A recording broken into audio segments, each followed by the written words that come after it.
मुझे तो लगता है कि एफआईएच भी नहीं चाहता कि भारतीय टीम के पास कोई अचीवमेंट आए। एफआईएच भी लगता है यही सोच रहा है कि चलो महिलाओं की टीम ने तो एंट्री मारी नहीं पेरिस ओलंपिक में, पुरुषों की टीम ने कहीं गलती से एंट्री कर ली है तो उसको भी हम मेडल नहीं जीतने देंगे। अब मैं ये क्यों बोल रहा हूँ इसका भी आपको मतलब पता चल जाएगा, क्योंकि ओलंपिक के लिए जो टीमें एंट्री कर गई हैं उनको पूल में बांट दिया गया है। महिलाओं के लिए 2 पूल बांट दिए गए हैं और पुरुषों के लिए। और भाई साहब, भारतीय टीम को जिस पूल में रखा गया है वो मामला बहुत ही ज्यादा बिगड़ा हुआ लग रहा है। आसान जर्नी नहीं होने वाली हमारी भारतीय टीम की पेरिस ओलंपिक में।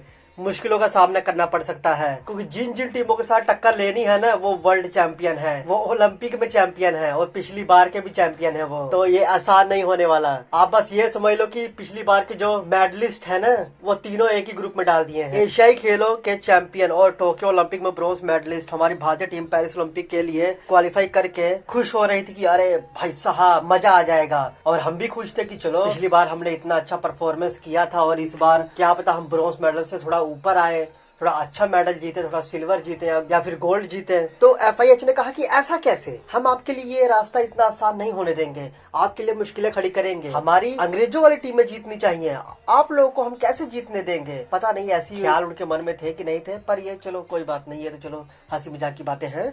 पर हाँ, 41 साल बाद जो हमने मेडलों का सूखा खत्म किया था ओलंपिक में भी वो सूखा कंटिन्यू हो सकता है अगर हमने अपनी तैयारियों पर अच्छे से नजर ना डाला पेरिस ओलंपिक में जाने से पहले। तो थोड़ा आपको बता देते हैं कि भारतीय टीम को किस पूल में रखा गया है। तो भारतीय मौजूदा वर्ल्ड रैंकिंग में बेल्जियम और नीदरलैंड के बाद तीसरे स्थान पर है। टीम ने टोक्यो में बेहतरीन प्रदर्शन किया था, बेहतरीन प्रदर्शन करके मेडल अपने नाम किया था। उस जर्नी में हमने ऑस्ट्रेलिया जैसी टीमों के खिलाफ हार का सामना भी किया था। 2 पूल है। पूल ए में Netherlands, Germany, Great Britain, Spain, France और साउथ अफ्रीका की टीमें शामिल हैं। देख लो आप, यहाँ पर भी मुकाबला कड़ा है। और वहीं अगर हम पूल बी की बात करें तो वहाँ पर ओलंपिक चैंपियन और वर्ल्ड रैंकिंग में दूसरे स्थान पर काबिज बेल्जियम, ऑस्ट्रेलिया, अर्जेंटीना जिन्होंने रियो में मेडल जीता था, उसके बाद है न्यूजीलैंड और फिर आयरलैंड, और फिर आता है हमारी भारतीय टीम का नाम। तो देखो, बेल्जियम, ऑस्ट्रेलिया, अर्जेंटीना और न्यूजीलैंड, ये सब टीमें हमको टक्कर दे सकती हैं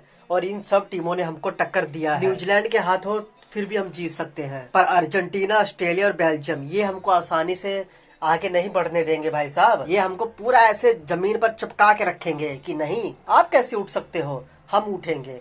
उनका यही माइंडसेट होगा हमारे लिए। कड़ा हो गया है मुकाबला। अब दिक्कतें सामने आ सकती हैं बहुत सारी। हमारी भारतीय टीम फिलहाल साउथ अफ्रीका में है, वहाँ पर 4 देशों का टूर्नामेंट खेल रही है।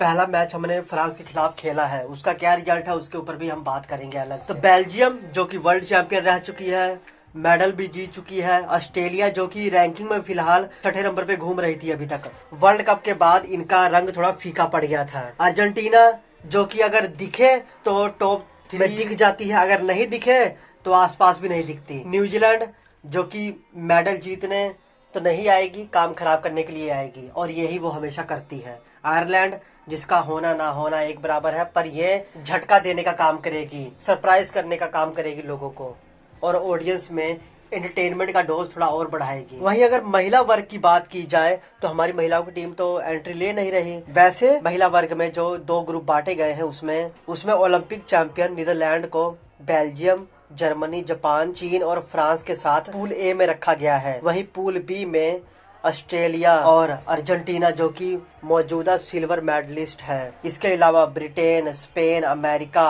और साउथ अफ्रीका, इन सब को पूल बी में एंट्री दे दी गई है। इन सब ओलंपिक में खेलने वाले टीमों को रविवार को एफआईएच वर्ल्ड रैंकिंग के हिसाब से ही पूल में जगह दी गई है कि आपकी जो रैंकिंग है उसी हिसाब से आपको डाल देंगे एक पूल में। इसीलिए आप देखो तो अर्जेंटीना, भारत, ऑस्ट्रेलिया और बेल्जियम इन सबको एक पूल में ठूस दिया गया है। बाकी ये चार्ट भी है आपके सामने, आप देख सकते हो कि इसमें ये बताया गया है कि जैसे एशियन गेम हुआ था तो एशियन गेम में से डायरेक्ट एंट्री किस टीम ने मारी थी।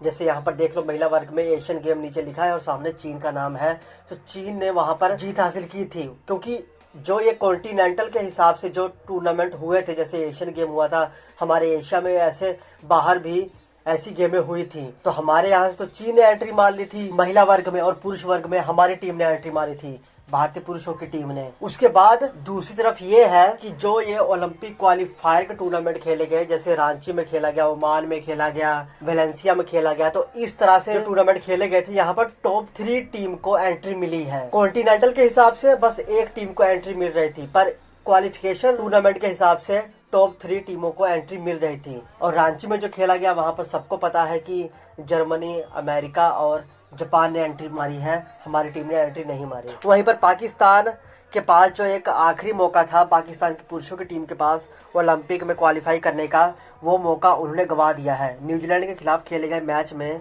वो 2-3 से हार गए। इसी के साथ पाकिस्तान पेरिस ओलंपिक में जगह बनाने की दौड़ से बाहर हो गई। पाकिस्तान अतीत में हॉकी की बेहतरीन टीमों में शामिल थी, जैसे हमारी भारतीय टीम ऐसे ज्यादा सफल थी। क्वालिफायर के टॉप 3 में जगह बनाने वाली टीमों की अगर बात की जाए, सेमीफाइनल में जर्मनी से 0-4 से हार गई।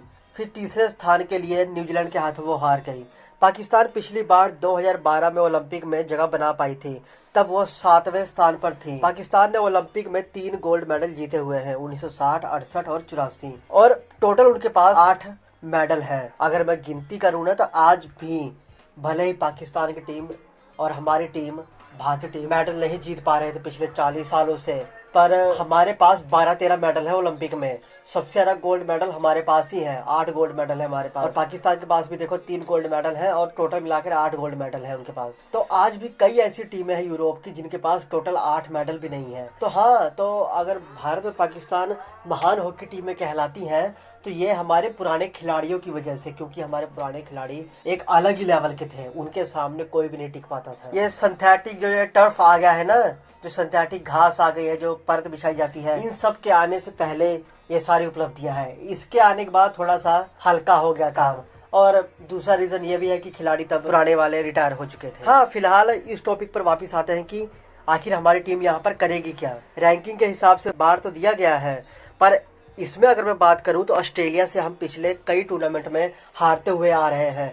वर्ल्ड कप से पहले ऑस्ट्रेलिया से जो हमने 5 मैचों की टेस्ट सीरीज खेली थी, वहां पर हम हार गए थे। बेल्जियम के हाथों हम कब जीते याद भी नहीं है, हारे ही हैं पिछले कुछ सालों में। अर्जेंटीना के साथ हमने कब मैच खेला, ये तो एक सपने की तरह है। इनके साथ तो हम टेस्ट सीरीज भी नहीं खेल पाते। पता नहीं अर्जेंटीना को ही हमारे साथ खेलने में इंटरेस्ट नहीं है कि क्या। इसीलिए मैं कहता हूँ कि अर्जेंटीना हो गया, नीदरलैंड और बेल्जियम, ये टीमें ऐसी होगी कि जो आपको सिर्फ बड़े इवेंट में ही देखने को मिलेंगी। इनके खिलाफ आप सिर्फ बड़े इवेंट में ही खेल सकते हो। ऐसे टेस्ट सीरीज अगर खेलना हो, 4 नेशन टूर्नामेंट, 5 नेशन टूर्नामेंट, वहां पर आप इनके खिलाफ नहीं खेल सकते, क्योंकि ये ऐसे टूर्नामेंट में हिस्सा लेते ही नहीं है। ये कम ही दिखते हैं, और जब दिखते हैं तो मेडल लेके जाते हैं। बाकी ऑस्ट्रेलिया, पिछले ओलंपिक में भी हम इनके हाथों हार गए थे पूल में, कुछ 0-7 या फिर 0-8 या फिर 1-7, कुछ ऐसा स्कोर था।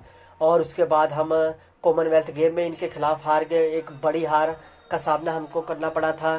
टेस्ट सीरीज जो इनके साथ 2 बार हो चुकी है, वहां पर हम हार चुके हैं। तो पिछले ओलंपिक से अब तक शायद हम कुछ ही मैच ऑस्ट्रेलिया के हाथों जीते हैं, नहीं तो एज ए टूर्नामेंट वाइज अगर हम देखें तो हम टूर्नामेंट हारे ही हैं इनके खिलाफ। तो 3 तो हमारे पास रेड सिग्नल है, बेल्जियम, ऑस्ट्रेलिया और अर्जेंटीना। चौथा जो है वो थोड़ा ऑरेंज है, और वो है न्यूजीलैंड। इनके खिलाफ हमारा 50-50 मामला है, इनको हम हरा सकते हैं। और आयरलैंड, वो तो ग्रीन सिग्नल है, उनके खिलाफ तो हम जीत ही जाएंगे। अब इनमें से जो टॉप 4 टीमें होंगी ना, पर ग्रुप में से, पर पूल में से, वो आगे जाएंगी, क्वार्टर फाइनल में जगह बनाएंगी। फिर क्वार्टर फाइनल में से सेमीफाइनल के लिए 2-2 टीमें निकलेंगी पर पूल में से, फिर आगे फाइनल। तो भारतीय टीम को यहाँ पर किसी न किसी तरह से टॉप 4 में एंट्री बनानी ही पड़ेगी, और वो तभी हो सकता है जब हम कम से कम 2 मैच जीतें। क्योंकि अगर हम कम से कम 2 मैच जीतेंगे, हमारे पास 6 पॉइंट रहेंगे, और आयरलैंड तो सबसे हार ही जाएगी। तो इस तरह से हम टॉप 4 में अपनी जगह बना सकते हैं पूल में, और क्वार्टर फाइनल में एंट्री मार सकते हैं। मुझे लगता था कि रैंकिंग का फायदा होता है, जैसे क्रिकेट में रैंकिंग का फायदा होता है ना, कि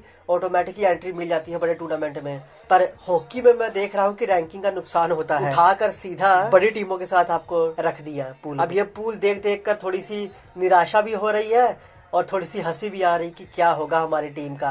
पर भरोसा है कि हमारी टीम अच्छा करेगी, क्योंकि तैयारियां थोड़ी चल रही हैं। हाँ, स्पेन में जो हमने टूर्नामेंट खेला था 5 नेशन टूर्नामेंट का, वहां पर हमने अच्छा प्रदर्शन नहीं किया था, और वहां पर मजबूत टीमें ही थी इसी प्रकार। तो हमारी टीम ने कुछ न कुछ सुधार किया होगा। उम्मीद है कि महिलाओं की टीम की तरह हम गलतियों को नजरअंदाज नहीं करेंगे, उसको सीरियसली लेंगे और आगे बढ़ेंगे। अब महिलाओं की टीम के खिलाफ सारा दोष तो वैसे कोच का निकाला जा रहा है, पर अगर कोच ने अपना काम किया और फिर भी खिलाड़ी अपनी मनमर्जी कर रहे थे, तो खिलाड़ियों को कंटिन्यू क्यों किया गया? ये तो मैनेजमेंट और टीम सिलेक्शन के ऊपर बात जाती है। अब उन्हीं से सवाल पूछना चाहिए। तो ले देकर घूम फिर कर बात टीम मैनेजमेंट पर ही आएगी, टीम सिलेक्शन और कोच से ही पूछी जाएगी कि जब आपने अच्छी तरह से ट्रेनिंग करवाई, कुछ खिलाड़ी रहे होंगे जो ट्रेनिंग में अच्छा कर रहे थे पर वो ग्राउंड पर अच्छा नहीं कर रहे थे, अपनी मनमर्जी कर रहे थे, तो उनको खिलाड़ियों को टीम से बाहर क्यों नहीं किया गया? ऐसे भी सवाल उठते हैं। चलो देखेंगे उस क्या होता है, जुलाई में पता लग ही जाएगा। आपके क्या विचार है, हमारी भारतीय टीम इस कड़ी चुनौती को कैसे पार करेगी पेरिस ओलंपिक में? जो भी विचार है मुझे कमेंट करके बताइए। कौन सी टीम हमारे लिए खतरे की घंटी साबित होगी? कौन सी 3 टीमें हैं जिनको आप रेड सिग्नल मानते हो, किसको ऑरेंज और किसको ग्रीन? कमेंट कीजिए। बाकी मिलेंगे आपसे नेक्स्ट वीडियो में। जय हिंद।